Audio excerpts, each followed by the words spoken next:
how to enable two-factor authentication on Twitch. To protect your account from security breaches and prevent unauthorized access, enabling two-factor authentication, also known as 2FA, is one of the best things you can do. In this tutorial, I'll show you how to enable two-factor authentication on the Twitch app using your Android phone.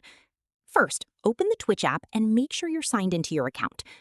Next, tap your profile picture in the corner and select Account Settings. Now tap Security and Privacy and look for the two-factor authentication option. Select Enable 2FA to begin the setup process. After entering your phone number, as you can see on my device, there is no SMS verification code step. If a verification code appears on your device, simply enter it and continue. Otherwise, just follow the on-screen instructions to complete the two-factor authentication setup.